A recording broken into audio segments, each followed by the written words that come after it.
After you cross the bridge, you want to make a right turn through the guardrail and pass through and beside the NOC property. Look for the white blazes. So this is the French Broad River. I've been down here many times with my paddling friends, and some good class 2-3 whitewater along the stretch. This is where we always take out at. So we got another long climb today, so let's get to it.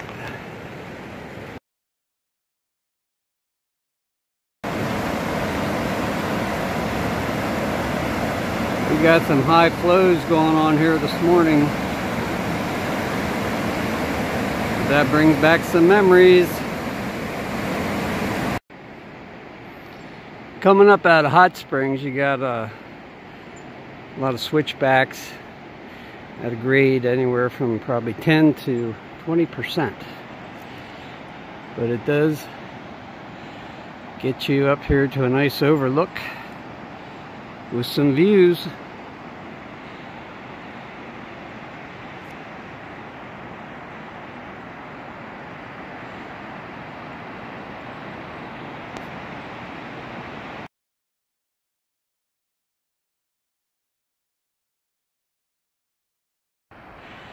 I will tell you, that was just the most dangerous part of the trail I've ever done.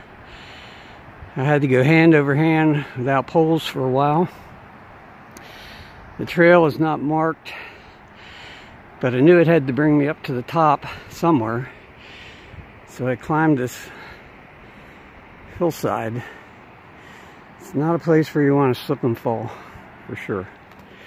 So here I am up on the top. I see the trail going right, and looking down there I see the rest of the trail, so that's where we're heading.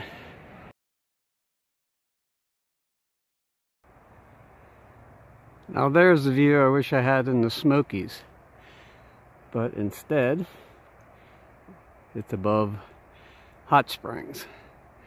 But that's the area I came down from into Hot Springs. Here's another view of the French Broad a little further upstream. I'm not sure if that rapid on the far left is what we called Hellhole. It was a bad place on River Right, but it's a pretty valley.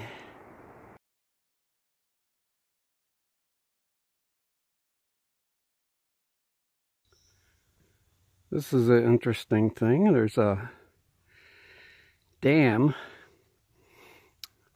out in the middle of nowhere. The gentleman thought this might be a nice place to have his lunch.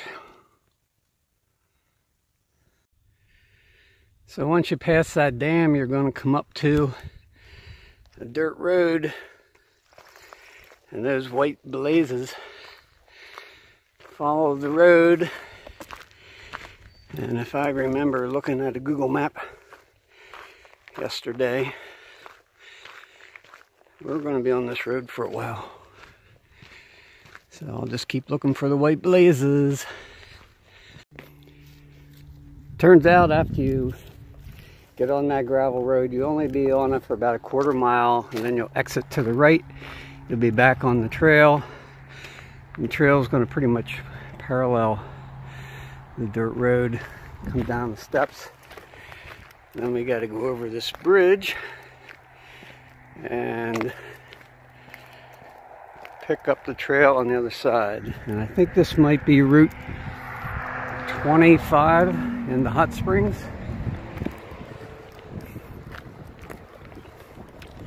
Don't see any signs, but it's all good. A little bit of trail magic, but I'm going to pass.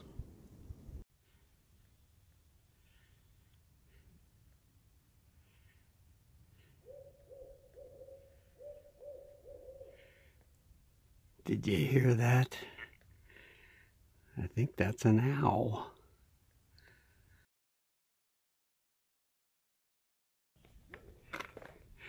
Well, I'm at an elevation of 3527, 10 miles. This is our shelter. It's 3:30, so we'll see what's happening. We are at Spring Mountain Shelter, and today we're starting some trail interviews again, and with us we have... I'm 2 Clicks. 2 Clicks. How'd you get that name? That's how I ward the bears off, and it's worked so far. And in the Smoky Mountains, we ran into about a 400-pound black bear, and everyone was trying to get it to go away, and 2 clicks in my trekking poles, and it ran off. Oh, so ran off. 2 Clicks is the name. Nobody was trying to feed it though, right? No, we were all pretty worried because it was a little acclimated to humans, so it was kind of worrisome. It didn't go away too easy. And when did you start the trail? I started on March 10th. What's been a memorable experience so far? I mean, honestly, the people. All the people I've met, you know, I remember the people more than the trail. I've met some amazing people out here that have definitely influenced my life, so... But, I mean, all of it in general, just waking up every day and not knowing who I'm going to meet or what I'm going to see, it definitely keeps me going. It's pretty cool. So you're heading to Katahdin, right? Heading to Katahdin, that's the plan. Yeah, all right. Sounds good. Thank you. Alrighty. All right, well, a couple nights ago, before we got into the hot springs, I was at the shelter with this lady, and she goes by the name of... Slider. And how did Slider get her name? So I'm hiking the trail with a plastic trombone. Well, what's a plastic trombone sound like? This is where you want me to play. Yes, this is where I want you to play. This is it. This is where the world gets to hear you. Great.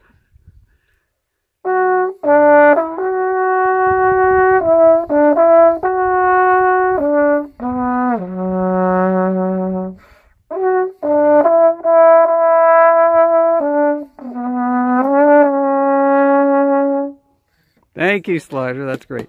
So what's been a highlight of your hike so far?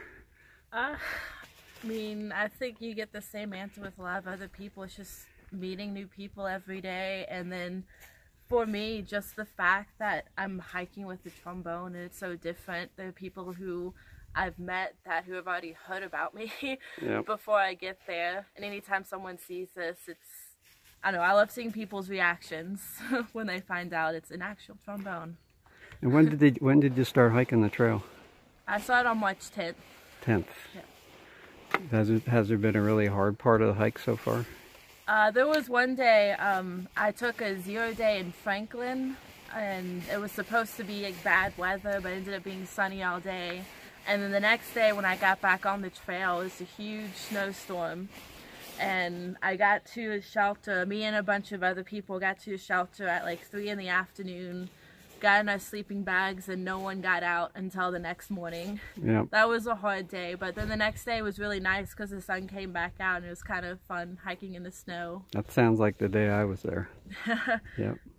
All right, well, I know the bugs are starting to come out now, so thank you for your time. Yeah, thank you. Here's a guy that just got into camp, but he's not staying with us. I don't know if it's the smell of us hikers or if it's... It's the trombone. It's the trombone. All right. What's your trail name? My trail name is Chip. Chip. Yes. Chip as in cookie or as in, that's wood chip? That's my name in real life, so I'm sticking with it. Okay. Well, I knew a guy named Chip. Yeah. So when did you start? February 20th. February 20th. So you've had some zeros. A ton. I had one injury, fortunately, during the snowstorm. I was off the trail for a week. Yeah. And been lollygagging a little bit on top of that.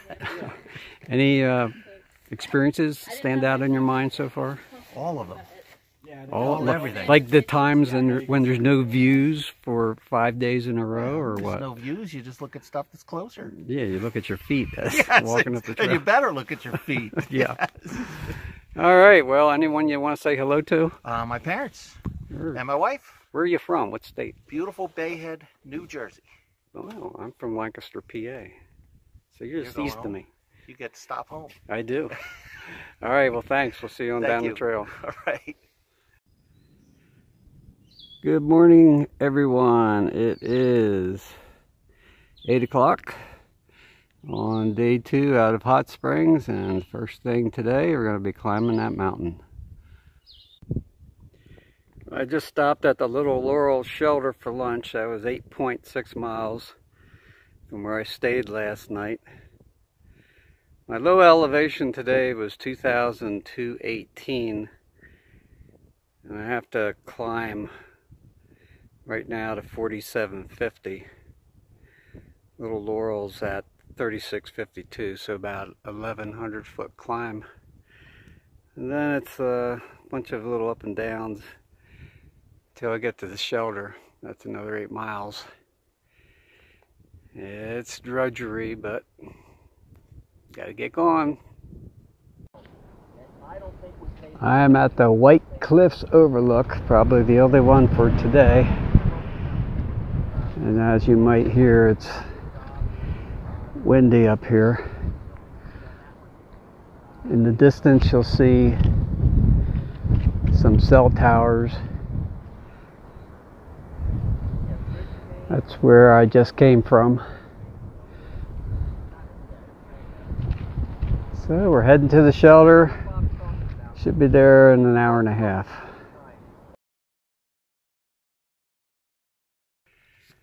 Well, we are on, it's called the Ridge Line Trail. And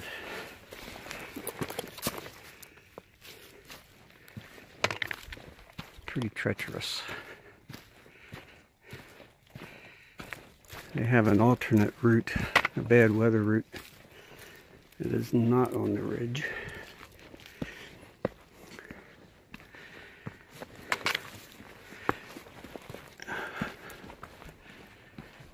These are some big steps, 18 inches.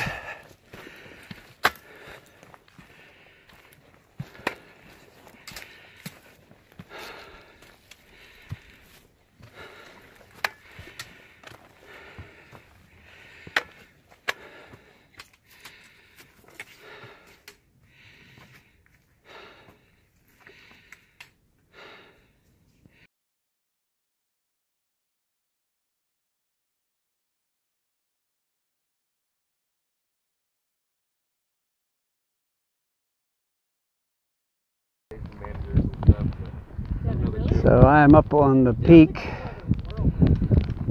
and the ridge is like a knife edge. It's windy up here. 2 feet in front of me is a sheer drop. If I carefully turn around, see the view from the other direction.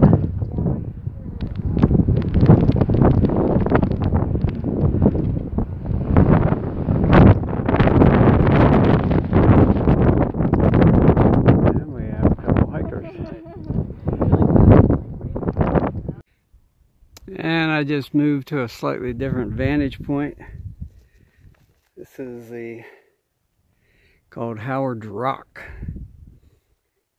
in memory of Howard McDonald, master trail builder, it says on the plaque.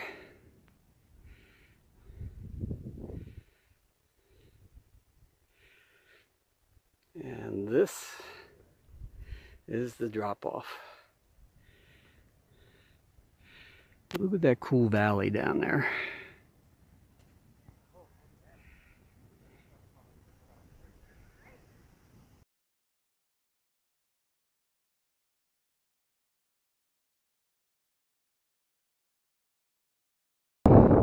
So I just came down off of that side, and now I'm going up that side. This is the most difficult climbing I've done yet on the AT.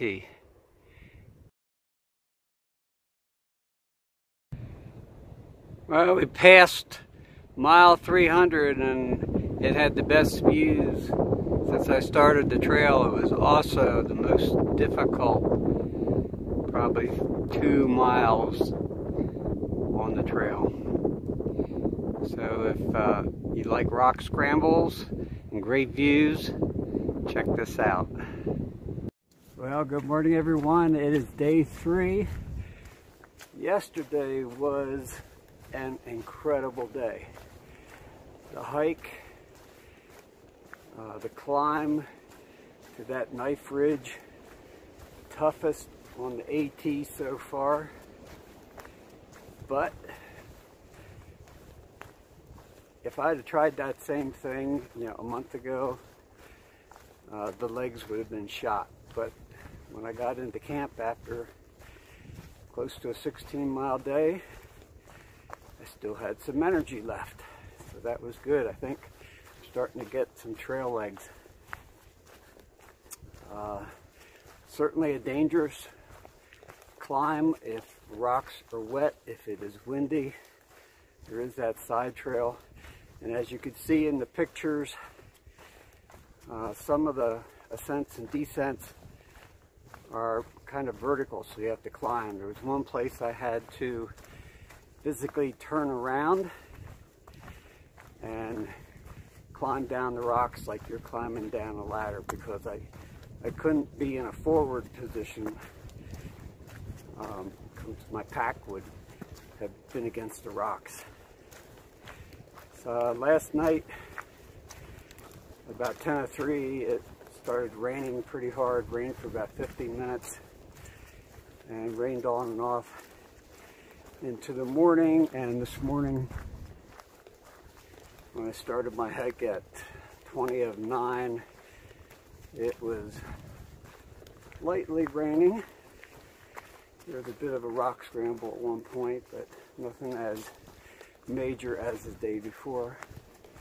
So today we're looking to do about another 15. It's not going to be nearly as strenuous. It is on a mostly downhill trek. But for those of you that are coming out onto the AT, I highly recommend that when you are at mile 298, that weather permitting, you take that ridge trail, not the bypass, and you go up, and you'll get the most amazing views. It's not like looking through some trees and taking pictures with a bit of a clearing. You just have this amazing expanse, and when you're up on top of the ridge line, you walk 6 feet, you're looking down in one valley, turn around 6 feet the other way, and you can see some of the ridge tops that you will be hiking in the days to come. So all is well, and we're continuing to move forward. We broke the 300-mile mark yesterday. I'm keeping a pretty good pace for an old guy. So we'll see you on down the trail. Well, this afternoon I've got to cross those steps and head 1,200 feet up to the top of that mountain. On my climb up, this is one of the streams coming off the mountain, and we're going to cross it.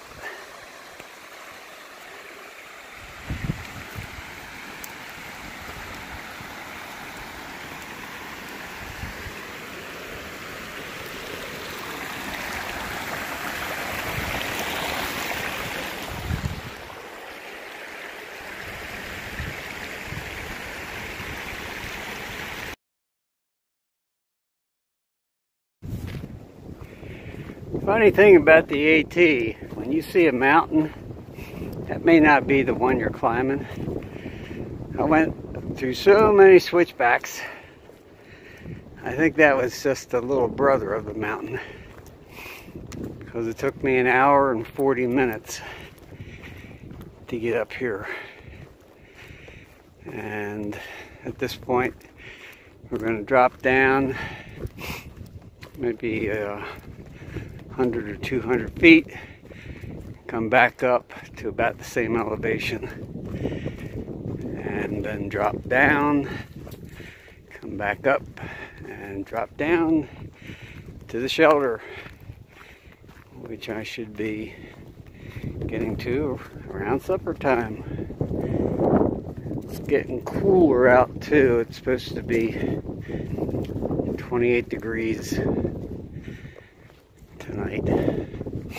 So I may have to think about what I'm going to do with water bottles so they don't freeze. Catch you in a bit.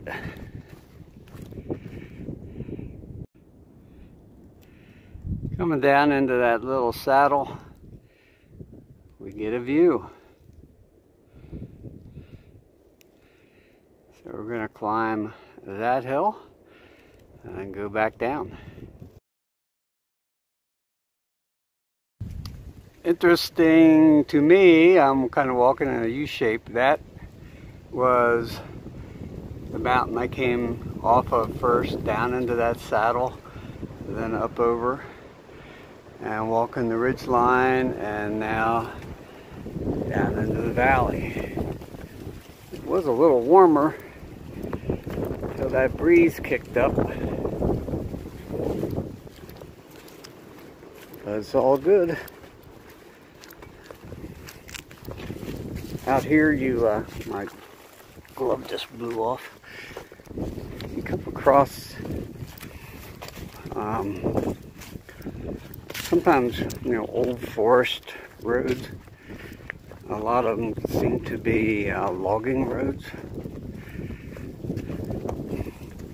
And the AT typically has signs up so you know if it's a trail crossing or a road crossing. When you see a blaze like that where the top one is to the right of the bottom one, that means the trail is turning to the right.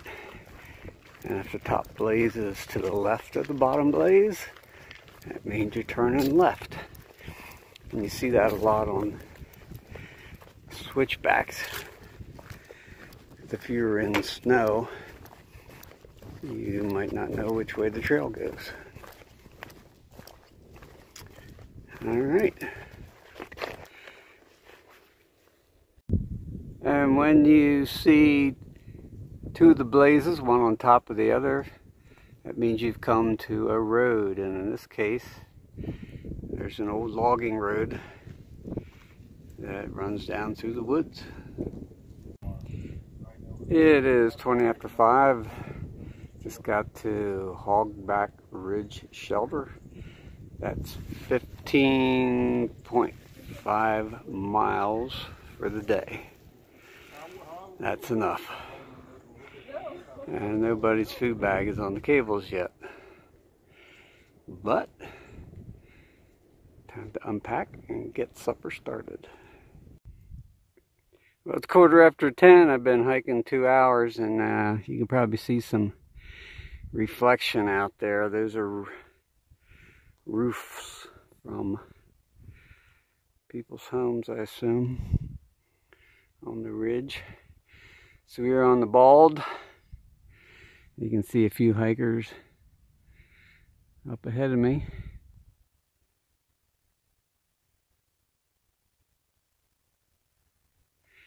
It's going to be another nice day. Last night it was probably close to 28 degrees. Because when I got up, took water out of the shelter, it was not frozen, set it out on the picnic table to make breakfast, and it started to freeze. So that's my day. That's how it's starting.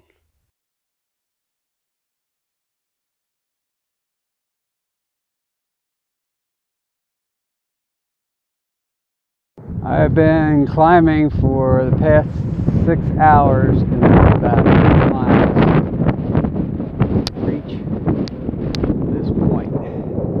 And it is a 360-degree view, to be certain. This morning there was a video that I shot. I mentioned the shiny rooftops. So that's those rooftops back there. I walked up on the wall a little more.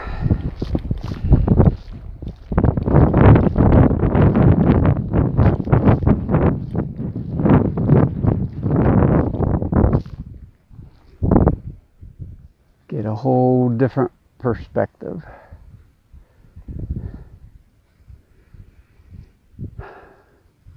This is the first place I've been to where I've had a 360-degree view.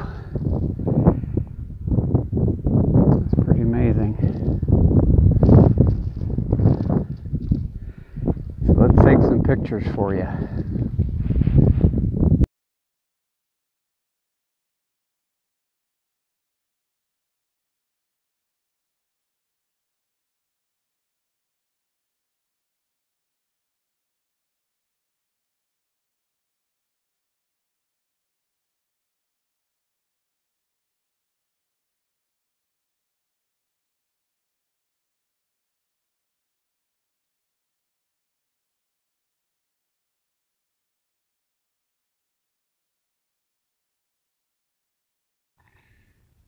Isn't that a great view?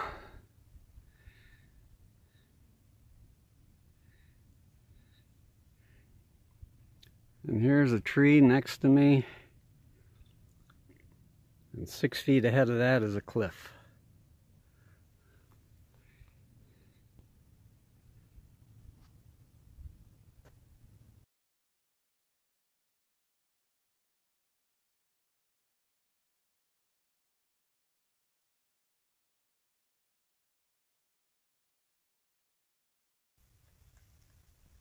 It is mile 380, and at 4:30 we have a tenting campsite with a water source close by. So tonight we're going to have some Idahoan potatoes and some sardines. That'll lighten the load.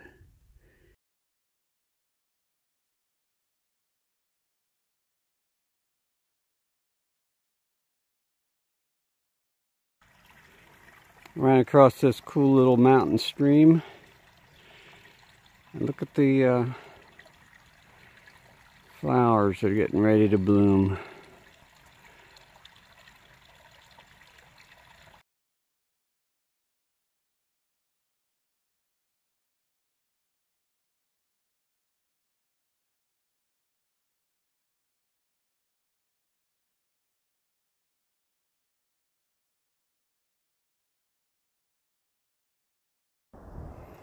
It's about 2:30 and I'm approaching Erwin, Tennessee.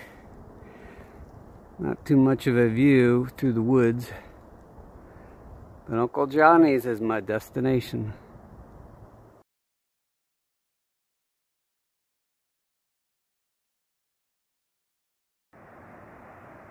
As I'm getting down the mountain, got a little better view.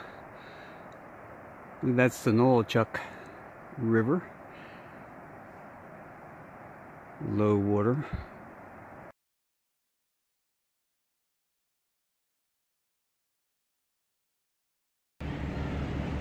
It's 3:10. We're down the mountain and at Uncle Johnny's. Free shuttles to town. And I should be finding my wife. And she should be finding me.